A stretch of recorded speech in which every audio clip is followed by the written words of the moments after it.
Online gaming act पर supreme court में आज 26 नवंबर 2025 को सुनवाई होने वाली है और ये सारे मैटर्स जो हैं वो कनेक्टेड मैटर्स हैं। 122, 123, 124 सप्लीमेंट्री लिस्ट में लगे हुए हैं, जिसमें है डिजिटल प्राइवेट लिमिटेड हो गया। और इस तरीके के जो भी पिटिशनर्स हैं उन्होंने इस गेमिंग एक्ट को चैलेंज किया है और ये कहा है कि गेम ऑफ स्किल और गेम ऑफ चांस में डिफरेंस किया जाए। साथ ही साथ इसमें यह भी देखा जाए क्या जो गेमिंग एप्लीकेशंस हैं जो चल रहे थे वो कहीं टेरर फंडिंग कर रहे हैं या नहीं कर रहे हैं, ये गवर्नमेंट की तरफ से भी सवाल आया। और कल ही सेंट्रल गवर्नमेंट ने यानी 25 नवंबर को कुछ सुप्रीम कोर्ट में कहा और उन्होंने ये भी कहा कि हमारे पास कुछ ऐसे एविडेंसेस हैं जो ऑनलाइन गेमिंग जो एप्लीकेशन है वो टेरर फंडिंग कराते हैं। इस तरीके की स्ट्रॉन्ग आर्ग्यूमेंट शायद सेंट्रल गवर्नमेंट की तरफ से हों और गेमिंग जो एप्लीकेशंस हैं उनकी तरफ से ये है, 2-3 पॉइंट उनकी तरफ से हैं कि सबका एक अधिकार है गेमिंग करने का।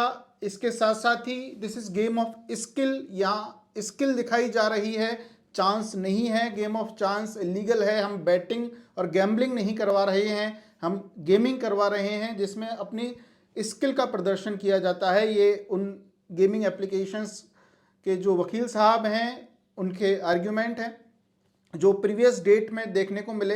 अब किस तरीके से बातें आती हैं, क्योंकि प्रीवियस डेट जो 4 नवंबर को थी उसमें ये सवाल आया था कि इनको जो भी सबमिशंस देने हैं गवर्नमेंट को वो अपने सबमिशंस दें कि इस एक्ट के फेवर में कि जो ये कानून आप लेके आए हो आपके फेवरेबल आर्ग्यूमेंट क्या हैं जो इस एक्ट का फेवर करें।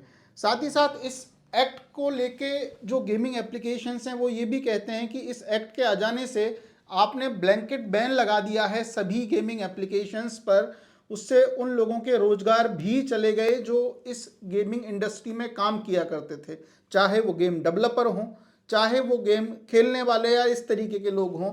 तो ये बहुत ह्यूज लेवल पे इफेक्ट भी किया है। हालांकि ये बात इंटरेस्टिंग है कि जो ड्रीम 11 नाम की कंपनी है जो गेमिंग एप्लीकेशन था वो इस पिटीशन में कहीं नज़र नहीं आई, ना उनके कोई बहुत ज़्यादा ऑफिशियल बयान आए, जबकि ड्रीम 11 एक ऐसा गेमिंग एप्लीकेशन था जो सबसे ज़्यादा चल रहा था, सबसे ज़्यादा फिल्म स्टार, सेलिब्रिटीज़, क्रिकेटर्स सब लोग ऐड कर रहे थे। उन्होंने अपने इंस्टाग्राम, यूट्यूब से भी वो सारे प्रमोशनल एड्स भी हटा दिए।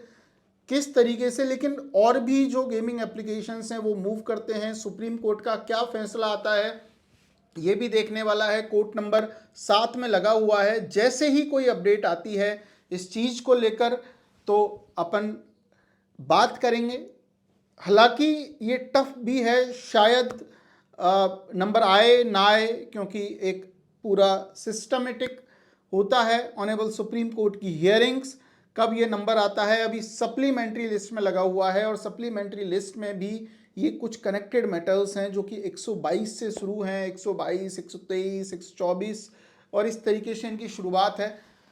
शायद ये जो गेमिंग करने वाले लोग हैं या गेम खेलने वाले लोग हैं उनके लिए शायद ये फैसला हो, क्योंकि दो ही चीज़ें होंगी, या तो ये गेमिंग एक्ट बिल्कुल ऐसा कि ऐसा रह जाएगा जैसा कि सरकार ने पास किया, या फिर इस गेमिंग एक्ट में कुछ बड़ा बदलाव भी हो सकता है, कुछ सबमिशंस भी। और ऐसा नहीं है, अक्टूबर महीने में सरकार ने भी इस गेमिंग एक्ट में क्या क्या सुधार होने चाहिए, क्या चीज़ें हो सकती हैं, क्या नहीं हो सकती, ये भी आपसे मांगा कि आप अपने सबमिशंस इसमें दो। और आप लिखने के लिए आपके पास मौका था, किन्हीं लोगों ने लिखा, किन्हीं लोगों ने नहीं लिखा। तो क्या आता है, सरकार का स्ट्रॉन्ग पक्ष जो मुझे लगता है वो ये रहने वाला है इस पूरे चीज़ को लेके कि गेमिंग जो अनरेगुलेटेड तरीका है गेमिंग एप्लीकेशंस का, उससे टेरर फंडिंग होती है, उससे मनी लॉन्ड्रिंग होती है, टेररिस्ट एक्टिविटीज़ का जो फंड है वो इस गेमिंग एप्लीकेशंस के माध्यम से रोटेट होता है। सरकार ये कहती है, इसके सबूत भी हमारे पास हैं। अब सरकार किस तरीके से प्रेजेंट करती है ये देखने को मिलेगा आज ही के दिन। जो भी अपडेट रहेगी, जो भी चीज़ें बातें होंगी, हम कोशिश करेंगे आप सभी को ज़रूर बताएं। लेकिन तब तक ऐसा नहीं है जो इसके फेवर में है या इसके विरोध में है कि कोई भी पक्ष खुश हो या दुखी हो, क्योंकि ऑनरेबल सुप्रीम कोर्ट जो फैसला करेगा वही फाइनल फैसला होगा। Thank you so much. जय हिंद, जय भारत।